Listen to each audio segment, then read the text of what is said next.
Hi, everyone. Thanks so much for joining us. The few that are left, I know it's the end of day 2 of Soccer X. I'm exhausted as well, and I have to be here. So thanks for voluntarily joining us this afternoon to meet with and hear from some of the greatest agents in the space today working in football. So to begin, I would like to ask each of our panelists to just go across the stage and introduce who they are, what they do, their title, and then we'll kick off the session from there. So let's start with you, Adu. Yeah. Can you guys hear me? No, I don't think it's not working. Here. Yeah, sorry. We can share. Thank you. So, my name is Eduardo. I am Brazilian, actually. I work for the Eagle Group, which is the MCO that owns Botafogo in Brazil, Lyon in France, and Molenbeek in Belgium. And basically, I work in the player trading department. We'll get into more detail later, but I work on the club side, trying to promote deals for the players we have. Guilherme von Cooper here. So I am the director of the Berwyn Sports Group and CEO of Berwyn Sports Bridge for Talents, which is our agency. We basically navigate a bit between the world of sports law and agency. So we started as sports lawyers. For the past 15 years, we work with some of the best clubs in the world, dealing with their CAS disputes, FIFA disputes, clubs like Borussia Dortmund, Nottingham Forest, even here in the US, some cases for clubs like NYFC, Colorado Rapids, etc. And what we did was we understood the good connection and the network we have created with clubs all over the world, and especially the trust we had with some of the CEOs, sports directors. So we created also our agency. And our main goal is to intermediate players from all over the globe using our connections. But at the same time, we also decided to have a specific niche in the company, which is the African market. So we are bringing a lot of African talents to several leagues around the globe. And this is basically what we are doing right now. Yeah, hi, first of all, everyone, and thanks for joining for the session today. And yeah, my name is Erkut Sögut. I'm a sports lawyer / sports agent and a lecturer. I've been actually born and raised in Germany, and then lived 10 years in London, and now actually I live in the United States for the last 2 years in Orange County, California. I have represented players for over 20 years. The most well-known one is probably for you guys, Mesut Özil, Kieran Gibbs, Mustafi, and some others, especially at Arsenal. And but today, I'm representing a lot of people working inside clubs, other than players. So my clientele will be a sporting director, a coach, a chief scout, a marketing director, and I'm building their careers. And besides, I teach a lot. I love teaching, guys, by the way. That's my passion, my real passion. That's why we were talking about teaching, so we'll talk about that, yeah. Thank you for coming, guys. So to start, I know there are several students in the audience, as well as some people who are interested in exploring the idea of becoming an agent for players. And so I thought, Guillaume, you can just start with talking about the role of an agent and how you see it from your perspective.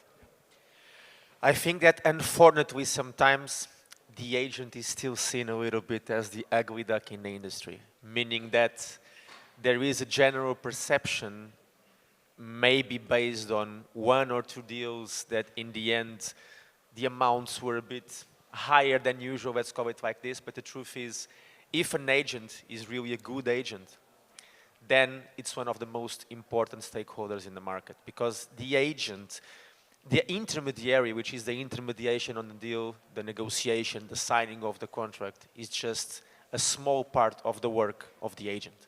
So basically what's happening in the end is that people have a general idea that we pick up the phone, we call the president of a club, and the next day the deal is done and we spend 5 minutes of our time.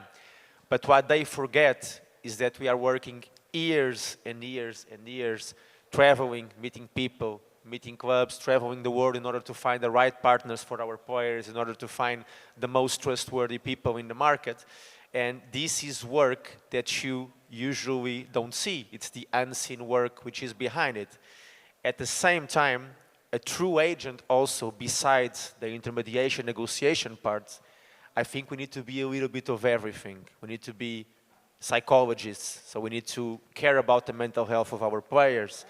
We need to navigate a bit between nutrition, finance, dealing with their families, dealing with their problems, understanding why they are not succeeding or why they are succeeding and taking the best out of them.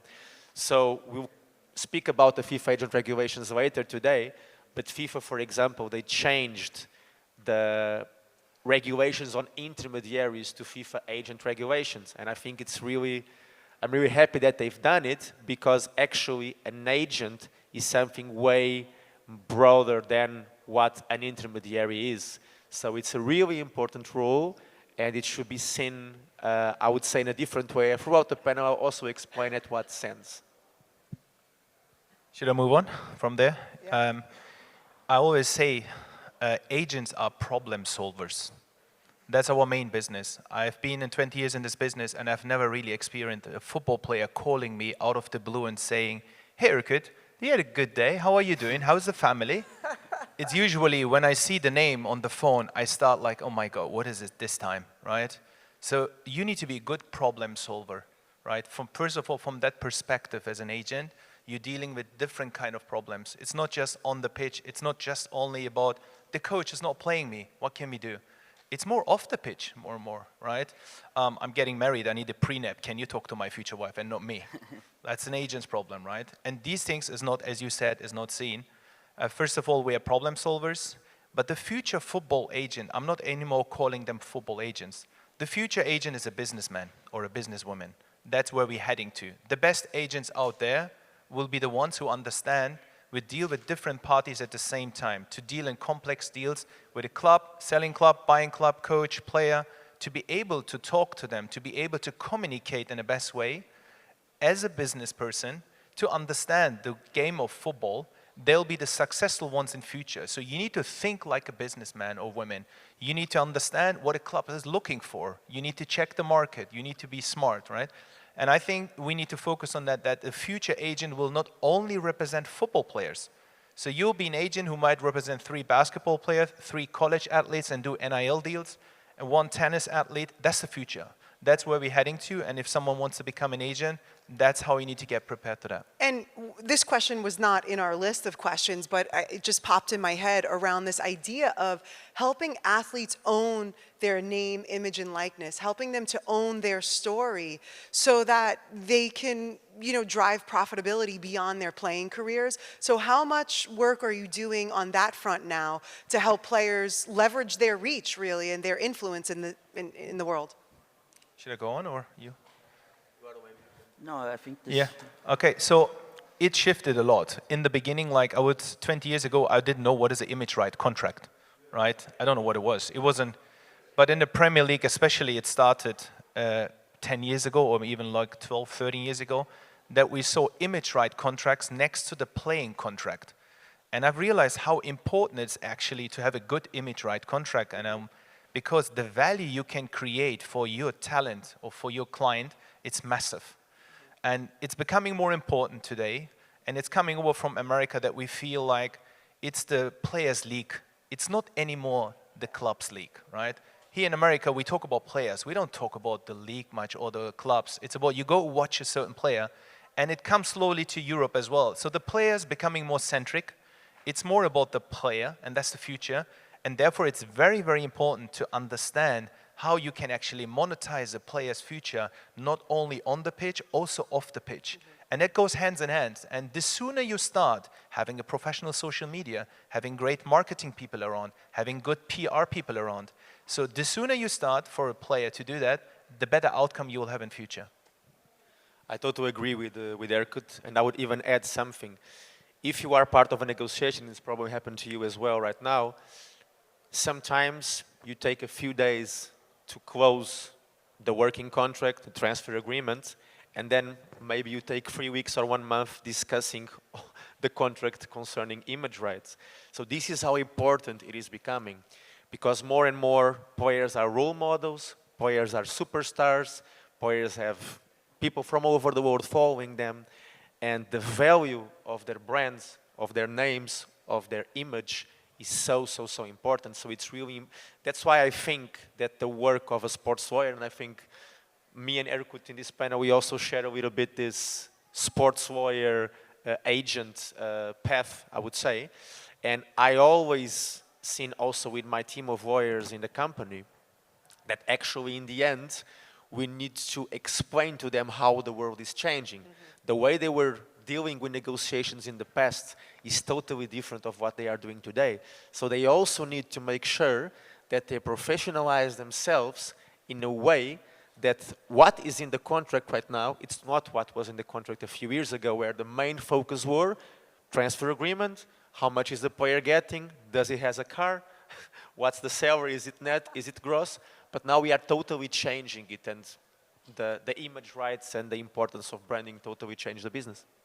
Yeah, I agree, and also I would just compliment that, you know, the big stars, the big players, there are cases that make more money out of sponsorship agreements than just the salary, right? So if you think about, you know, again, I'm not like, my work is similar to an agent, but I'm not the agent of the players. But if you think about like the next big good agent, like Erkut said, like a businessman, he has to have the ability Or businesswoman. businesswoman, sorry. He has to have the ability to create these opportunities for the player and generate this type of agreements for them, right? And Edu, maybe you can share a little bit more about your work in terms of promoting players through the Eagle Group worldwide.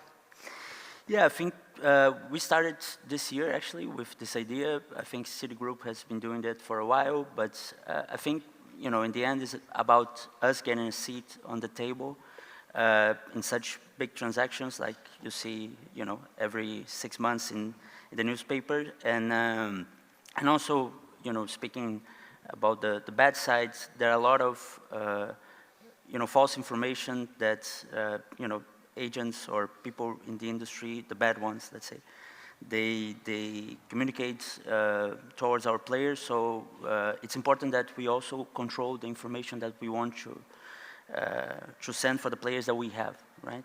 So I think again, it's a new role. I think people are starting to get used to it, but on our strategy is super important because it helps us to create opportunities and leverage opportunities that sometimes we would be very passively waiting for them to happen.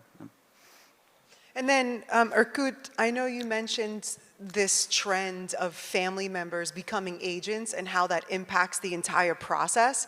Maybe you can talk a little bit about that and share some examples. Yeah, of course. And I mean, everyone in the media, you hear about Mbappe is represented by mom or dad. Messi's father is the agent, right? Neymar's dad is involved as an agent. And the list just goes on, right? It's just like, and it's growing because some parents have seen others are doing it. Why can't I be the agent of my son or of my daughter? So there's a trend, and it's growing, this trend. At least family members want to be involved. In a lot of cases, they are not the major agent in the front, but they're still somehow there. Like Rafaela Pimenta was yesterday. She was talking about Erling Haaland, but Erling Haaland's dad is the agent, right? He's involved as an agent in the deals. So there's still an agent involved, right? And I think we are heading to the stage where agents have to learn to work with parents. You wouldn't see them as competition in that sense for agents to say, oh, either you work with me or you work with your dad. That's not where we are. So in the end, it's family. You can't separate the son from a dad or from the mom. It's very difficult, and that's not the goal. So you need to learn to work with players, family members together in a team. You need to build a relationship with mom and dad, and if they want to be involved, then they can do it, right? But they have to also learn it. So, right, there's many cases I have experienced in my career in the last 20 years where unfortunately family members screwed the future of their players, of their kids, because they wanted to take fully control. And the problem is they're emotional, right? Even if I'm emotional when my 7-year-old son plays soccer, right? And I'm like, hey, why do you do this that way and that way? Like, I'm a dad in the end, and I see, like, right? I'm emotional. And I always said to my team in Europe, I said, look, if one day my son becomes player, I will never want to manage him as an agent. I'll be always the dad. But I don't want to mix emotions, you know, with professionalism and affect his career in a bad way. just like in the medical industry, right? Like doctors won't operate on their own family members because of that emotion involved in there. And as you say, it could actually affect the player getting the best deal and the best opportunity. So have you had any experience with that? What is your thought? We did. I usually say that the parents can be the biggest asset or the worst nightmare of a football player. Because if you have a really good family, a family that supports you, but supports you in a way that don't make you feel that they are your only escape. So the pressure they put on their kids, like you need really to make a career out of it to save your family, otherwise. So the pressure for the mental health of a kid is absolutely insane. I had a transaction that I'm of course not going to name during the summer. We were trying to bring a big name here in Europe to Saudi. And what happened was that in the middle of the deal, things were actually going in the right way, but the father appeared and he said, look, I know that he's not officially my agent, but he wants to get a commission out of this deal, because he says that he deserves it because he made me. So, okay. Then second of all, in the middle of the transaction, the father wants to participate in the meetings. I'm okay if in the end he appears with his son in the picture, because in the end what I want is the transaction to be made. But the thing is, if he wants to actively speak with the club, negotiate conditions, so in the end, he asked a commission which is even higher than his annual salary. So this completely destroyed the deal, and of course the deal was not done. Right. And even in youth football sometimes, and this is crazy, when you go to a match and you see the parents of 8 and 9-year-old kids screaming to them, insulting the other 8-year-old boys, you know. Sometimes I'm that insane. parent, I have to admit, but I have to say that, you know, bringing up this idea of mental health and well-being for players, that's a fairly new concept, if I'm not mistaken. And you hear players now, some of the most high-profile players, speaking about how the ever-increasing sporting calendar is having a big impact on the quality of their play, but also on their mental health and well-being. And so how do you approach that as their agent? Are you working on any plans with federations, with leagues, to try to bring these players' concerns to the forefront and push for change? Or how do you see it? But do you want us first? Yeah, no, I would ask you a question. You as a creative lawyer as well, like, do you see, this is like an important topic nowadays, do you see something changing like in the near future in terms of agents demanding certain clauses in the contract regarding player participation during the season, or not, do you think? So the first question about the mental issue, if I talk about that side, I mean, it's becoming more important every day. You're right. And while I was playing football back in Germany, and I was playing in the youth national section as well, when I was 15, 16 years old, that wasn't even a topic. We didn't even exist. What was mental readiness or an issue? No one was talking about that. But today, it's really an issue. And today, people speak out, which is also good. You know, people have problems. People need to talk about that. And we have in our team one guy who is specialized in that. He's like a mental coach as well, besides being an agent. He's done courses. So it's very important. So we also talk with people who are mental coaches, especially for sports. And we introduce them to our players and the families. He says, if you ever need someone to talk, that's a person you can talk to. And last year there was one of these sports psychologists. He introduced himself to all our group of agents, and we had a Zoom. And after the Zoom, I realized myself, like, I contacted him directly and I said, can you work also with me? I'm an agent, you know, and for 20 years, and I'm also sometimes huge under pressure, making the deal happening, and everyone is looking at me, the family members, the player, and I never work with someone, you know, and I'm also under pressure, and I think you would help me. And he became my psychologist. So literally, I started working for the first time of my life with someone, and he shifted my view. He shifted and changed me a lot. Not just for the players. Agents also need someone in that world of very competitiveness to talk to someone. I think it's very important what you mentioned. I would even add, I think not only the agents and the football players, I think everyone would need, the world would be a better place if everyone had their own psychologist and their own therapist. Because the truth is, we are all under pressure every day at so many different circumstances. Now imagine, of course, the pressure that a player has when he's going into his social media and people are insulting him or praising him or whatever it is, so it's really tough. I was having a really interesting conversation this morning with Hugo Varela from SoccerX, and he was exactly telling me that in 3 and 4 years, he truly believes that all the clubs will have, for example, a chief wellness officer. And I think this is exactly the way, because people need to be aware of the importance of mental health for everything, for the players to be well on the pitch, for the players to train in better circumstances. So this is truly important. You were talking about what we are trying to do. I think sometimes the leagues and the federations, with all their bureaucracy, sometimes it's hard. So, for example, on my situation, what I'm trying to do is reaching out to some of the clubs under my connection, understanding what they are doing internally. Just by coincidence, just before I flew to Miami, I had a meeting with Benfica from Portugal, and our idea was exactly trying to have a mental health event, inviting some ex-players, current players, explaining what they face, because there's still a little bit of a problem of the players admitting that they are not okay. And we had recently an interview, I think, with Stephen Bartlett of Thierry Henry, where he mentioned that throughout his career, and even in some of his bigger moments, he was highly depressed. He was having immense problems. And he could not talk about it because he felt okay, I'm going to be teased in the locker room, or people will not look at me the same way.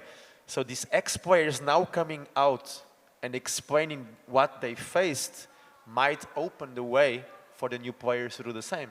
And clubs, leagues, federations, they also look at it.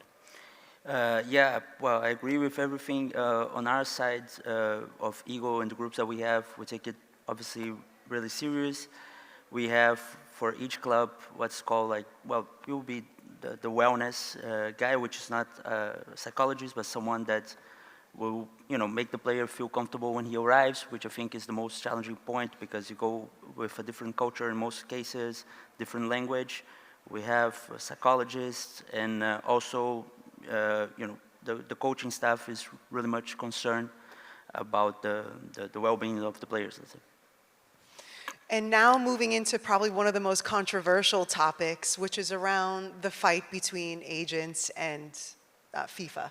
So maybe you can talk a little bit about what's happening there and what you would like to see as an outcome. Yeah, definitely, which is really a very controversial and important topic for all the agents out there. And I just give you a small history, like what happened. Until 2015, we had agent regulations by FIFA. And FIFA banned these regulations in 2015 and said, we're not doing this anymore. Every country should do it by themselves. And that created a chaos. We had so many agents who actually were not educated and were just acting as agents all over the world. And FIFA said, we need to change it. We need back agent regulations, right? So they reversed their mistake and started the agent consultation back in 2018 in Zurich with a lot of agents. And the first meeting, I was a part of this group. There was also there were likes like Mino Raiola or Pini Zahavi or Jonathan Barnett. Literally all the big agents from all over the world came to this meeting. And we were talking about how can we change the agent regulations. But this consultation process didn't work as it should be, in my personal opinion, which I left as well. It was more like a one-way thing. FIFA knew what they wanted to do. It was more not, let's say they consulted people they wanted to consult in the end, and not real agents, right? They were not a part of this consultation process. And in the end, because you don't consult agents in a real consultation process, the regulations you bring out will be opposed by agents. That's what happened. Agents went to court all over the world, right? And FIFA thought it wouldn't be a problem, but it was a big problem. And they were losing every case all over the world, arbitration to normal court cases in Europe. There were only one court where FIFA won the case. Does anyone know which court they won against agents? Switzerland? Switzerland, very political, right? Always neutral in the pockets. So apparently only the Swiss court at the CAS saw it, that in favor of FIFA. If anyone is a lawyer or anyone interested in that case, please go and read that case. It's one of the worst represented cases for agents in the world. I've never seen something so bad. Even the judge was asking the agents, like, what's going on here? It was really embarrassing. That's why the agents lost the case. But later I found out the lawyer for the agents was also the lawyer for FIFA, but that's another topic for next time. But that's the reality, right? So what happened is they lost everywhere the case, but that the only case they won was at CAS. They, they got this. And later on, there's one country, they banned all FIFA regulation. Does anyone know which country? I'll give my book to the person. There's no FIFA agent regulations until today. Which country? The FIFA agent regulation doesn't apply for one country in the world. You can work there without any license and you can do deals and get 20% commission if you want, today. Does anyone know which country? Who said that? There you go. There you go. You're the winner. So now you have to become an agent. So yeah, and Germany was the main decision. The district court in Dortmund decided against these regulations and banned them and suspended them all and sent the case to the European Court of Justice. And this happened all over the place. Many countries, the courts sent this decision or their decision to the European Court of Justice. So now we are waiting for a final verdict. So all over the world, the agents are waiting now. And what has FIFA done when everyone sent it to European Court of Justice? Last year in December, the 30th of December last year, FIFA had to act because they put out rules, but they don't apply. So what FIFA has done is they suspended certain regulations within the agent regulations. For example, service fee cap. FIFA said agents should only earn 3%, right? That's suspended. You can still earn 10%. FIFA said multiple representation shouldn't be able anymore. It's still possible. Or FIFA said agents should put out officially how much they earn. That's also banned. So there are in total 7 regulations which are suspended until today. And the European Court of Justice will give us a decision, a final decision, probably early next year. Or maybe summer. And then we know what will happen. It's still a chaos. Still, we don't know what's going on. In some countries implemented some of the regulations, some didn't at all. So yeah, so it's interesting time for agents now to wait and see what will happen. I think FIFA made a terrible mistake concerning the FIFA agent regulations because, like Erkut was saying, the service cap and the motor representation were, of course, deeply attacked by the agents. And the problem is the regulations also have good things. And FIFA were able of not hearing the agents on the right way to actually not explain worldwide how these regulations could impact positively the market. Because the truth is, we had a lot of intermediaries, agents with no education whatsoever. I met agents in my life that could barely read, to be honest. And the truth is, everyone could be an agent. You'd go to a federation, anywhere in the world, you pay a license, and you can apply there with no exam, with no verification of anything. So actually adding an exam, adding the possibility of doing some verification of, okay, do they at least know the regulations? Do they at least know how to manage a player, what's important about it? So that was interesting. Also, one thing is that at this moment, or until this moment, how Erkut was mentioning, until 2015, so things changed a lot, because the problem is basically agents stopped being part of the FIFA family, let's call it like this, when they deregulated everything. So if I would need to go to court, I could not go to FIFA because I would need to go to whatever jurisdiction I had in my contract. So how can I get impartiality on the decisions of the courts when I go to certain courts around the world, which of course will most likely protect the interests of the club, for example, of the jurisdiction. So now, with the FIFA regulations, eventually we'll have the FIFA agent chamber where you can actually go there and have a decision. So there are a few things which are really important. The problem is that FIFA, because of the pressure of the public opinion saying the agents are this, the agents are that, they didn't hear the agents the right way. There's a story that I always love to tell in my lectures. Like you, I also love the teaching part, and I always say to my students, there is a story that can apply also to the agent world. There is a famous story that Picasso, a fake one of course, was going on the street, and one day someone stopped him and said, "Look, Mr. Picasso, can you please do a small painting for me in 10 seconds? So Picasso took a little paper, did it like this, and give it to her. And she was like, "Thank you so much, and I'm so happy with this now, it's 5 million euros. She was like, "But what do you mean?" "Yes, because you see 10 seconds of my work, but you don't see that this is my life. I've worked 20, 30 years to be at the point where I am today, and this is because of the connections I created with the clubs, with the players, with the people, that I can enforce my commissions, that I can go to a club and negotiate a certain amount. And this is the problem, that when they went to a service fee of, for example, 3%, they also don't think about some of the agents that will say, for me, financially, this is not interesting anymore. So, or I work with the clubs, where, for example, if I work with a selling club, I can still get 10% of a transfer fee, but for me, it's not worth it to work with the player. So in the end, the players are the ones that will stop having good representation, because the agents will not care working with small players or different players that are expanding or are growing. They will prefer to work or with the clubs, or wait until the players have enough of a name that actually makes that 3% of a big salary is already interesting. So FIFA took the focus out of the good things about the regulations with the service fees and the multi-representation. Yeah, and also, like, in general, I have, hard time understanding the caps that were imposed, because I truly, believe in negotiations between two parties, and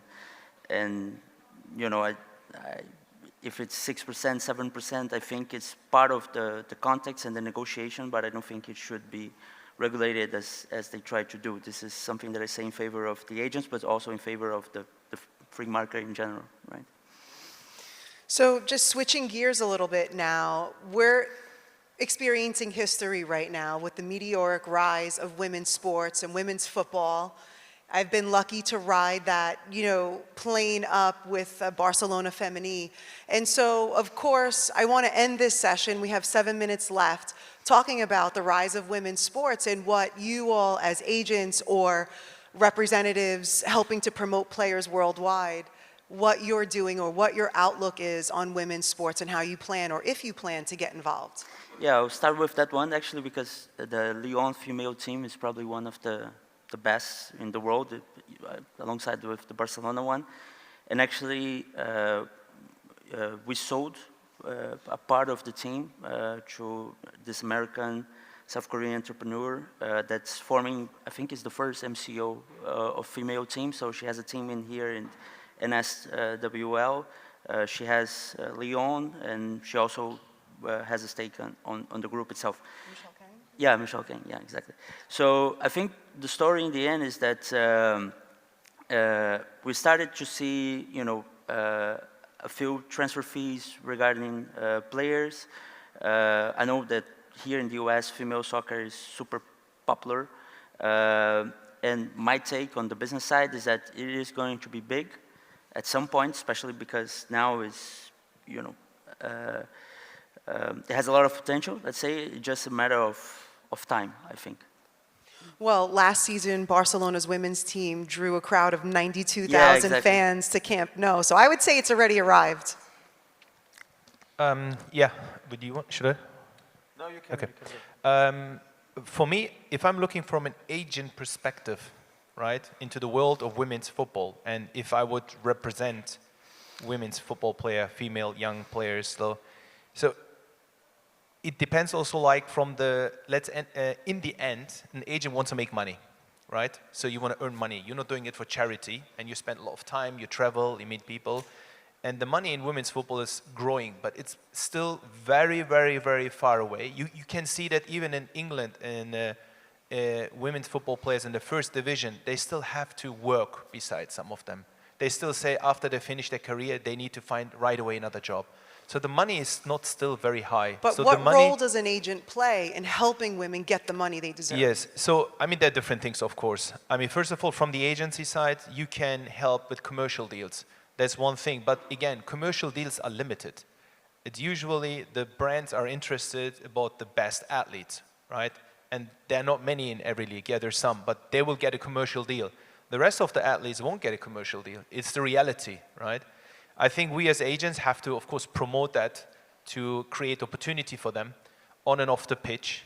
I think the women's world football becomes more global now. so you can move players around the world. In the past, it was just 1, 2, 3 leagues where they can earn money. Now we have more leagues, and you have more opportunity to move them around. Like you said, there's a first MCO in women's football. So it's changing and it's shifting. I think what is important is it shouldn't stay as fashion, right? Women's football is now in, so to say. And some brands are investing in women's football. Like in England, it's Barclays, right? They're investing in women's football. But are they investing because they really believe in it? Or are they investing because they feel they have to invest in women's game, right? And I think this is an important thing.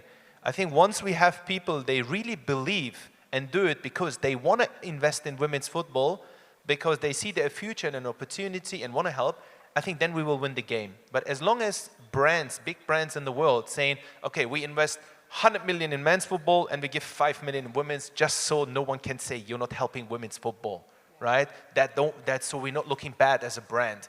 I think we need to shift from that. It should be like normal, and it should be good to invest in women's football. That will raise also TV income. Again, another very important thing. As you said, 90,000 fans coming, yes, but TV money is the biggest money in football. How much TV money can you generate from there? So I think from every angle, it's growing, and I'm happy with that, and I see that, but everyone plays a role. From brands, from parents, to agents, to lawyers, everyone has to play their role to grow women's football. And I think also we cannot be hypocritical on this, because the truth is, financially speaking, at this moment, it's not still financially rewarding for an agent, for example, to work exclusively in women's football. Or you represent the 100 best women footballers in the world, or you actually need also to make some extra business in order to make your company profitable. But I think it's the responsibility not only of agents, but also of agents, but of governments, of the leagues, of the federations, to make sure that the investment is there. Because the truth is, picking also on what Edu says, what he said before, so the quality is definitely increasing.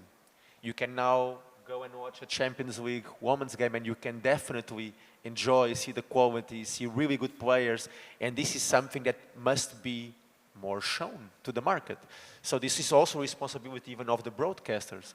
Of course, we know that at this point, if you as a broadcaster buy La Liga Feminine, will not be the same income or profit on buying La Liga Men's. But there must be a responsibility of them to show everyone how good they actually are. So even if it's not so financially profitable at this moment, they should buy it, and they should try to make it profitable. They should try to expand the brand in the best way. So I think this is a responsibility of all the stakeholders to actually show this quality.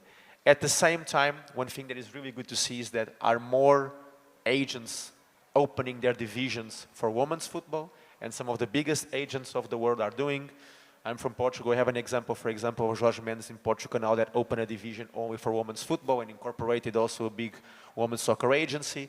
So this is starting to be more important and more spoken, I would say.